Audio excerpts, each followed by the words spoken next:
G'day viewers, it's Michael here again and welcome back to Single Racer. And I'm very excited to tell you that the Hockenheim circuit has finally dropped for at least the beta version that I own of AMS2, and the official version should get it in a day or two, and I'm very excited to present it to you with this particular also fairly new retro car here, the McLaren M23. And now I'll have timestamps in the description if you ever want to jump straight to the external camera view and the cockpit view inside the car. But for now I'd like to revisit one of my series that I used to do, namely called Channel of the Month. And so if you can bear with me here just for a little while, I'd like to talk about one of my favourite channels that's raced into my top 5 sim racing channels, just based on my own personal preferences. And that's because simply it's not an insult to myself, but I just consider myself an amateur channel. I have an amateur intro, you know, my gear's fairly amateur as far as what I can afford to race with, things like that. But I feel that this guy, who's hit now 700 subscribers, deserves many more subscribers. So if there's even just one or two of you that haven't heard of the channel called RVR Closet, then I'd highly recommend it. And just let me briefly explain why. And that's because there are actually, for me at least, two totally separate reasons. So the first one is how well he covers a lot of hardware things. He not only sim races naturally as a sim racing channel would, but he also delves into a lot of hardware. For instance, he runs, he says, 6 different shifters all at once apparently, or somehow, and he's got a 7th one on the way, he tells me. And he even joked that his wife nags him because he has up to 9 different wheel wins. But not only does he talk about hardware, and I'll show you the picture here, hardware reviews, but also goes into depth often about how maybe to fix a problem, or a problem that he either has or helps you with a problem you might have if you watch his channel regularly.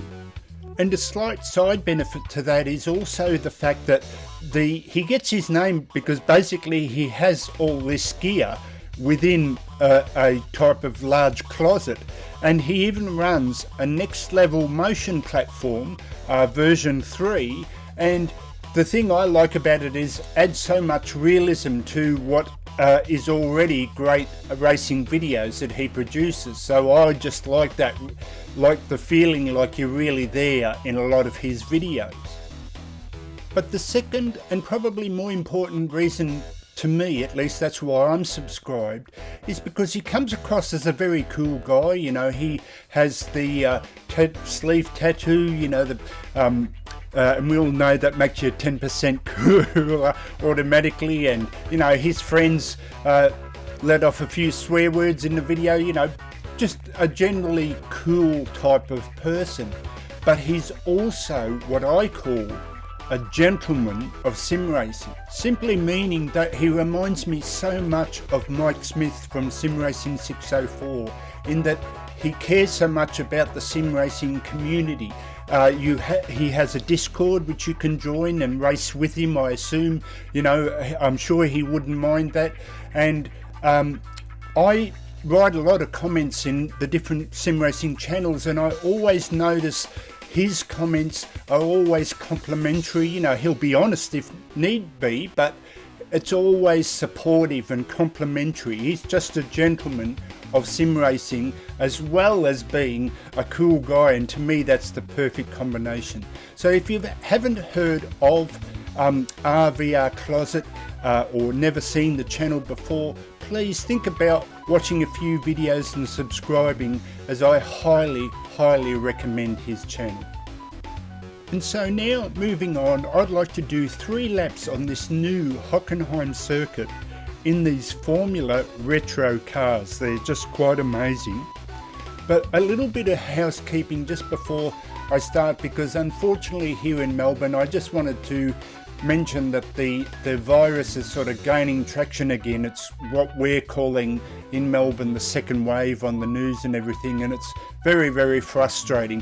So what I wanted to do was specifically a weather format in the race, but more to do with this COVID thing, where I start in the rain, I add a little bit of fog, which is, the fog of trying to get through this, and then hopefully in the last lap or two, it's brighter sunshine for what I'm hoping is 2021. So I just wanted that to be like symbolic, a little bit of trying to get through this, and let's all band together and enjoy our sims and come through the other side. So now let's go racing. So this is Michael signing out for Single Racer. I'll catch you next time. See you later, and let's go Hockenheim racing.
Okay folks, so I believe some of the cars have wet weather tyres on, but I'm taking the risk and racing with slicks on as I short shift just to keep the wheels spinning down. I tried a few laps because I've never actually driven this version of Hockenheim before. I didn't even know if I knew it. I've got a classic version, but it's much different after this second corner. It's very long, and so I kind of had to find my way as I slide into him a bit. Oh, gee, feel I could feel the wet part here. I'm going to have to kind of look for, and again, look for the dry line. You can just barely see it there. But yeah, as soon as I hit the water, I feel like I'm aquaplaning. But unlike Project Cars 2, if you remember when they had the big puddles, it was very unrealistic in the beginning. They fixed it up a bit, but as I just gently try and spin around here, and as soon as I hit the accelerator there, it just wants to spin constantly, kicking me out. But I like the way they've done it here, is that, you know, like here where I come offline, I can feel like I'm running over water. It feels very realistic. It's hard, like there, I'm spinning all over the place, but you can see the dry line now coming much better. But as soon, whoa, like there, as soon as I hit a wet patch, I'm spinning again. I've just got to be a bit careful here. Oh, nearly went off there. Absolutely brilliant this is. And one thing I'm getting a sense of there as the fog comes in now. I just can't get traction initially, as I just try and take it easy here. But one thing, I'm getting the impression with the few goes that I had just to learn Hockenheim was, it seems to have the very good aspect here, like especially here, where it's a good leftover from Project Cars 2, where it's dry at one part of the track and quite wet at the other part here. So just try and be careful here, and see, you can really see the dry line now. This is absolutely fantastic, but make no mistake, you go off that dry line and you can really feel the tug of the wheel. But it does feel very realistic. It's you know, I've driven through a huge puddle in my own car, and I know it can pull the wheel out of your hands if you hit the puddle hard enough or with enough speed there. And see, I slid off there. It was almost like aquaplaning. That is fantastic, but very realistic. You know, I'm not getting the feeling like, oh, this is stupid. It's really, you see, you could see the tug there on the wheel as I try and keep this together now. The dry line's coming a bit more, and you can see the beautiful sunshine. This track looks quite amazing here. But I love the fact that it's not a severe thing, because what I chose was rain at the start, some fog, and then 2 lots of dry, with the clouds getting clearer and clearer as I drive here. And what I'm liking is it just hasn't gone completely dry. I can still feel wheel bits. The grip is slowly coming back here. But I'm curious now when I get to at the end of this, is if it's still wet. Yeah, see, it's still wet at this section. I really like that. You can see almost, it's like a watery haze, sort of the reflection on the road. This is awesome, you know, just the fact that it hasn't. Oh, and I'll go for a big slide again on that one. Gee, oh, look at that! Look at the water coming off the tyres. That is fantastic. I mean, you couldn't get much better. That is so realistic.